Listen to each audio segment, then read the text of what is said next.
She sat alone in a dimly lit noodle shop, hunched over a bowl of ramen that cost less than $1. It wasn't a choice, cheap food was the only thing she could afford. Her name was Una Park, a 20-year-old nursing student clinging to the last threads of hope in a city that moved too fast for anyone to notice someone struggling. Her fingers trembled from hunger, her clothes were neat but patched, and her eyes bore the weariness of someone carrying burdens far heavier than her frame should allow. To the outside world, she was just another student in Seoul, but inside she was fighting battles no one could see, supporting a sick mother, a younger brother, and herself with three exhausting part-time jobs. When a man in his 60s, refined, tall, and clearly out of place in this narrow alley, asked to sit at her table, she almost didn't respond. He looked like he belonged in a boardroom, not a noodle shop. His presence was calm but commanding, and when he spoke, his words were strange, even surreal. "I've been watching you." Under normal circumstances, a sentence like that would send anyone running, but there was something different about his tone. He wasn't predatory. He was serious, intentional. He introduced himself as James Whitmore, an American investor with silver hair and ocean blue eyes. What followed sounded less like a conversation and more like a proposition from a movie script. James told Una he'd noticed her over the past few weeks, how she skipped meals, how she studied with a kind of desperation. He'd even asked the owner about her. Then almost casually, he made an offer. "If you agree to marry me, I'll pay for your education, your mother's treatments, and your brother's schooling. You'll have a place to live, everything taken care of. In 7 days, if you want out, walk away with everything I promised." Let's pause there for a second. Most people hearing this kind of proposition would immediately assume one of two things. It's a scam or it's a setup for something unspeakable. But imagine being in Una's shoes. Imagine watching your mother fade away, knowing you can't afford her medicine. Imagine reading a letter that morning that said your scholarship had been denied. Imagine barely sleeping, barely eating, and having every door you try to open slammed in your face.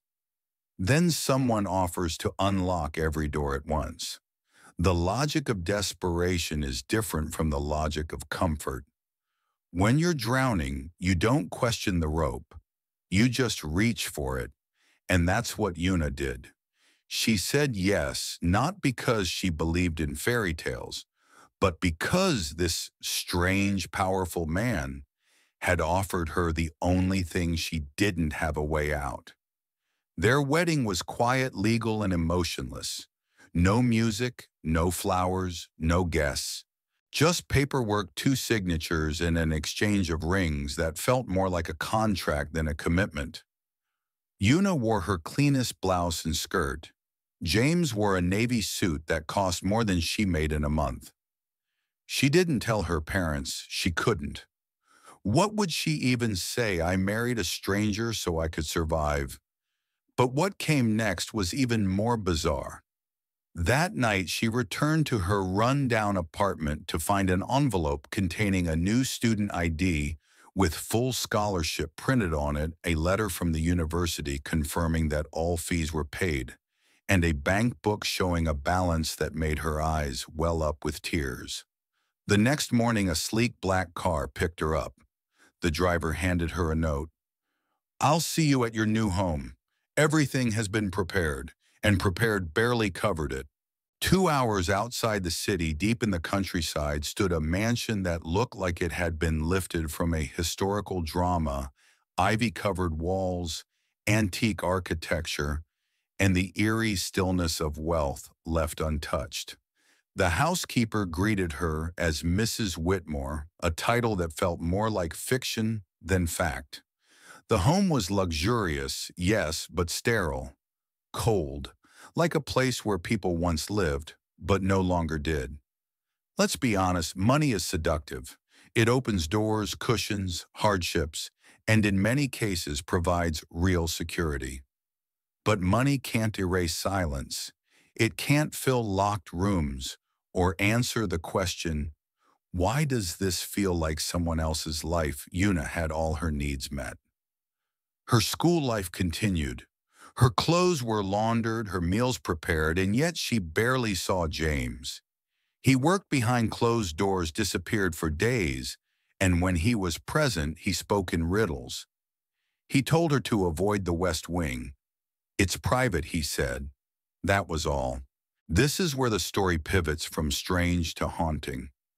One night, wandering the halls unable to sleep, Yuna paused outside the forbidden wing. A cold draft whispered under the third door on the left. Then faintly she heard it, the unmistakable sound of a woman crying, soft, sorrowful, and gut-wrenching. She froze. It wasn't the wind. It was human pain, raw and echoing. When she confronted James the next morning, he didn't flinch. He didn't deny anything. He simply said, "That's the past. You don't need to know." His voice was no longer gentle. It was final. That single exchange shattered the illusion of control. Yuna realized she had stepped into something far deeper and darker than a transactional marriage. She was not just living in someone's house. She was living inside someone's history. What makes his story compelling isn't the wealth or even the mystery. It's the emotional realism layered beneath the strange circumstances. You see, grief has no expiration date. And for people like James who have everything money can buy, the one thing they can't afford is healing. That mansion wasn't a home, it was a mausoleum of memory. And Yuna unknowingly had become a bridge to something long buried.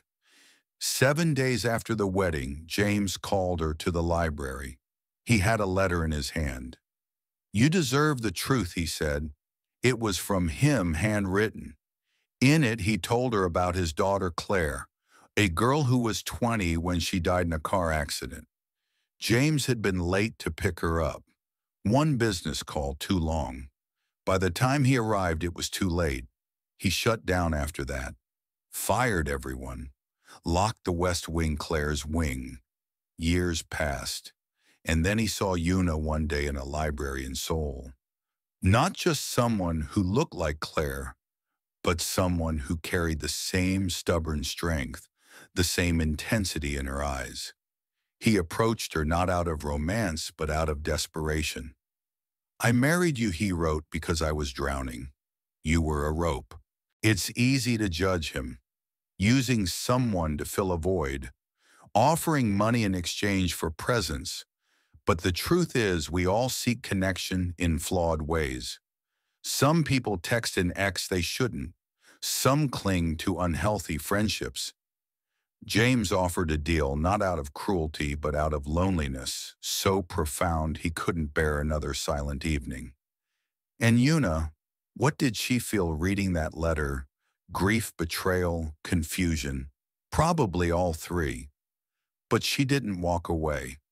Because sometimes when you've known real emptiness, even the echo of someone else's pain can make you stay. She stood in that grand library with the letter still trembling in her hands. The air around her felt heavier, as if even the walls were listening. James didn't say anything more.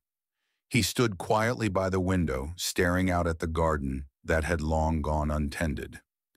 In that moment, Yuna realized this marriage had never been about companionship in the traditional sense.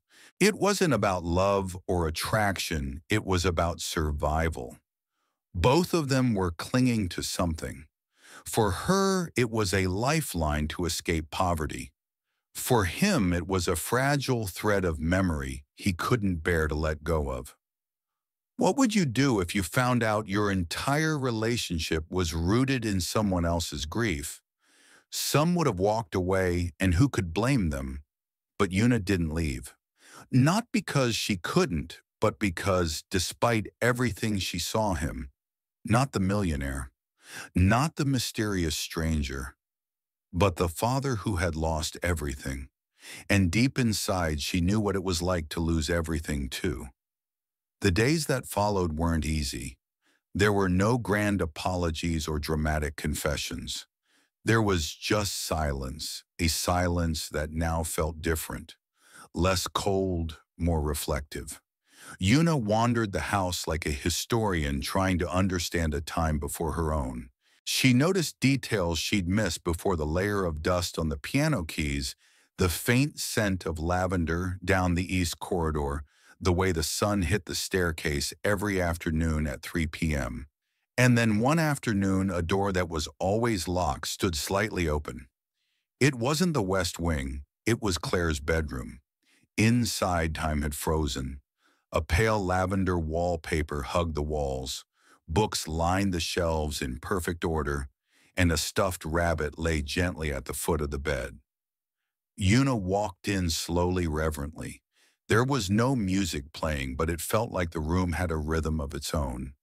A nursing textbook sat open on the desk, a pink highlighter marking passages that felt eerily familiar. She had once highlighted the same things in her own book. It wasn't just that Claire had died. It was that she had lived, and her life had been full of dreams. On the vanity sat a small weather journal. Yuna opened it and began to read. March 2nd. If I pass this exam, Dad promised I could shadow the hospital team this summer. March 9th. I think Dad's lonely, even when he smiles. I hope he knows I see him. The entries were simple but devastating. They spoke of a girl who loved her father deeply, who believed in a future that was taken from her far too soon.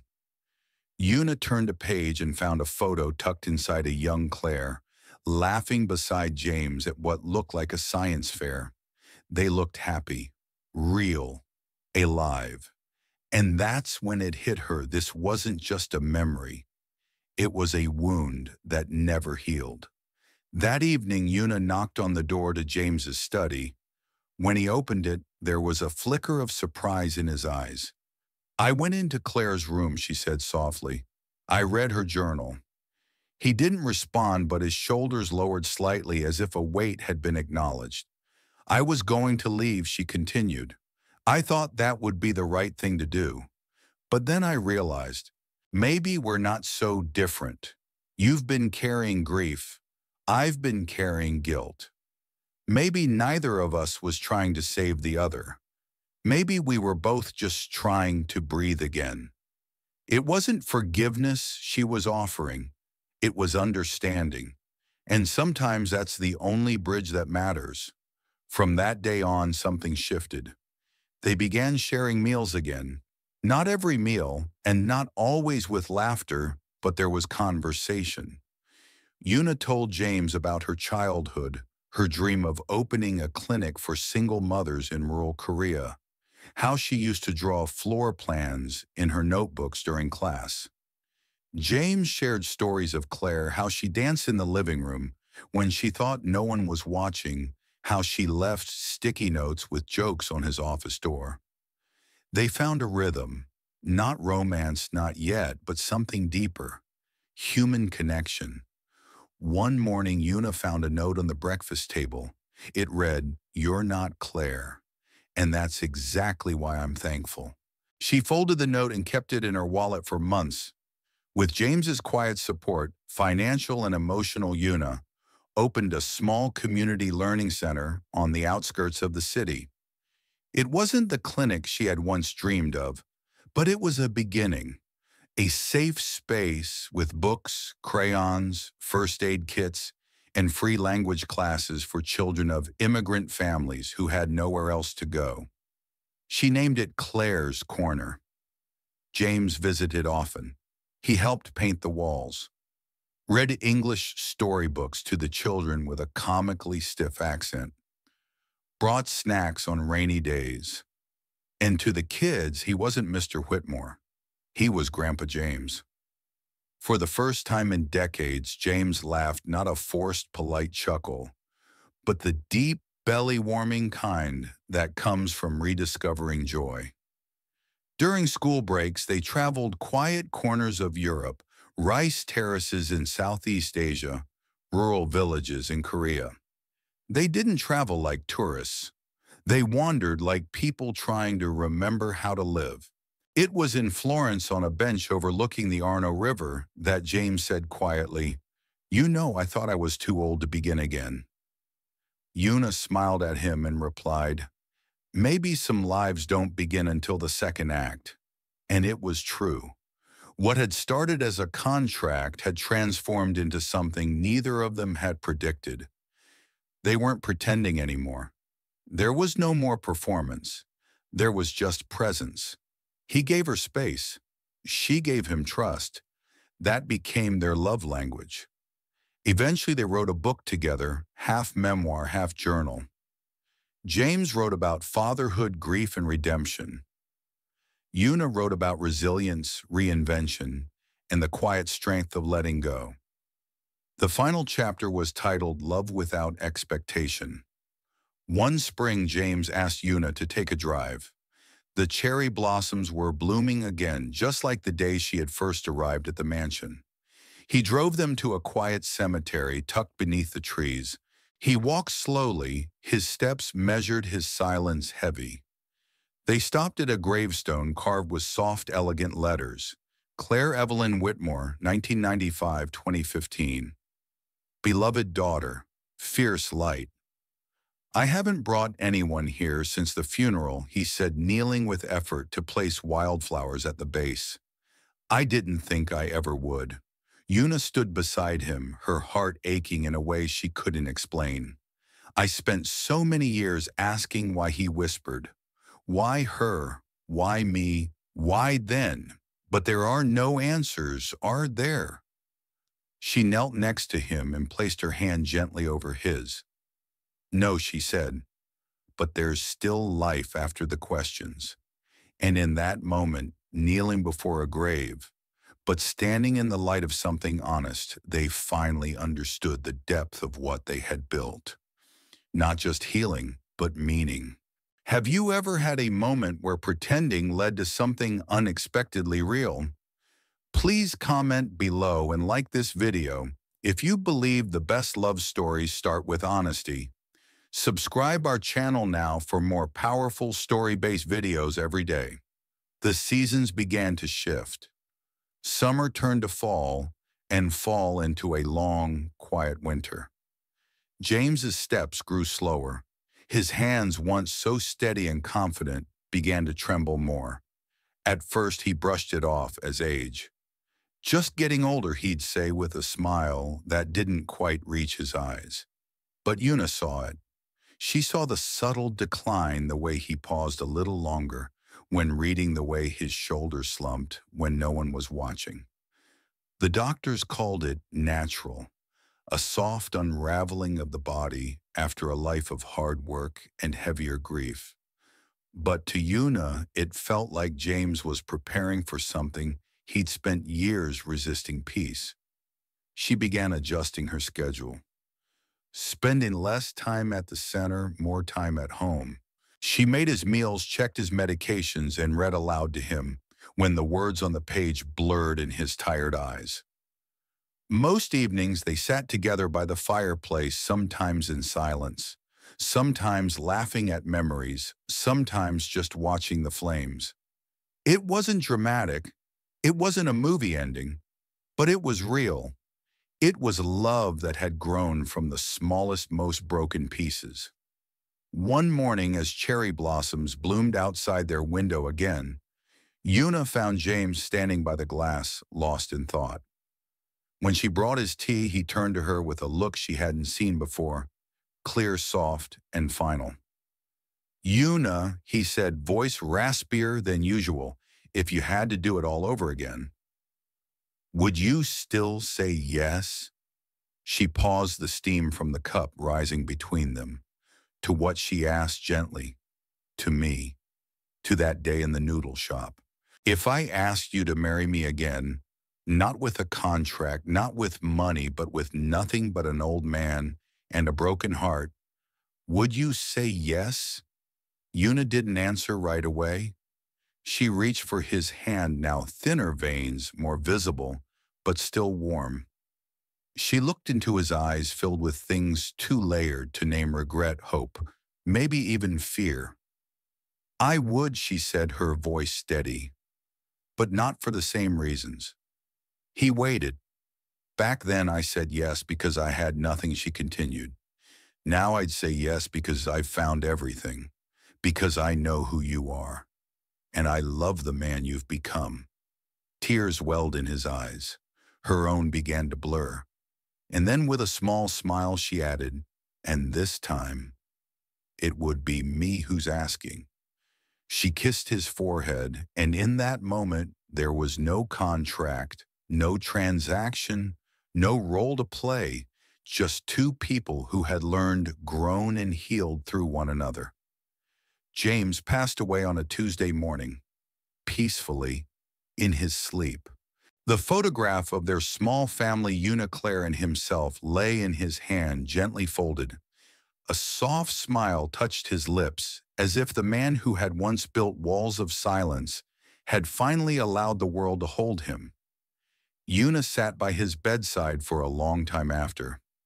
She didn't cry immediately. She traced the lines on his hand, kissed his forehead, and whispered a quiet thank you. The loss was sharp, but it wasn't bitter. It was the kind of sadness that only exists when something truly meaningful has ended. The funeral was simple, just as James would have wanted. No marble statues or elaborate tributes. Just a few close friends and a small group of children from Claire's corner. They had come with flowers, drawings, and stories about the man they'd known as Grandpa James. Some had only met him a few times, but even that was enough to leave a mark. Una stood at the front of the room, a framed photo beside her. Her hands shook slightly, but her voice was clear. The man you see in this photo, she said, was once a man who didn't think he could love again, who buried his heart in grief, who thought joy was something he'd left behind. She paused, scanning the room. Some of the children looked up at her with wide, quiet eyes.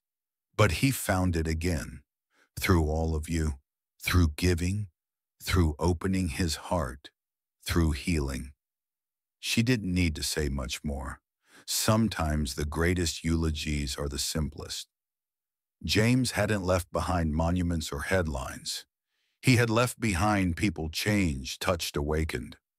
After the service, Una walked out into the garden where wildflowers were beginning to bloom. The same breeze from years ago brushed against her face. She looked up at the sky, not searching for a sign, just breathing. For the first time in her life, she felt entirely at peace. She continued the work. Claire's Corner was renamed the Carter Foundation for Education. It expanded new classrooms, more teachers' health services. Children who had once been invisible now had names, dreams, futures. And James's story, his real story, was shared with each new student, not as a fairy tale, but as a reminder of what healing can look like when it's honest. Years passed. Una, now in her 40s, stood in front of a new class of children on the first day of school. She held up a photograph of James and Claire. Sometimes, she began, a marriage doesn't start with love. Sometimes it starts with something else, pain, confusion, survival. But that doesn't mean it can't become the most beautiful love story of all. The children listened, nodding, even if they didn't understand it all yet. But they would, in time, through their own stories of loss and light, of searching and becoming. Because Una's life had taught her something she now lived by every day. Love doesn't always knock. Sometimes it whispers. Sometimes it finds you not when you're ready, but when you're broken. And when it does, it doesn't save you all at once. It rebuilds you one quiet moment at a time. This isn't a tale about a rich man rescuing a poor girl. It's not even about a contract turning into romance. It's about grief, redemption, and the courage to see someone beyond their past. Una and James didn't begin with love, they began with pain. But through vulnerability, trust, and time, they created something enduring. Their story is a reminder that healing often comes in unexpected forms, and that sometimes the love we need isn't loud or instant. It's the kind that grows in silence, stays through storms, and transforms two incomplete people into one whole journey. So if you're carrying grief, if you feel unseen, or if you've lost faith in second chances, remember this. Some of the most powerful stories don't start with once upon a time. They start with, I thought it was over, but then I met you. Thanks for staying with us until the end. If this story moved you, made you think, consider sharing it with someone who might need it today. Subscribe our channel for more powerful stories about love, self-growth, and human connection, and turn on the bell so you don't miss it.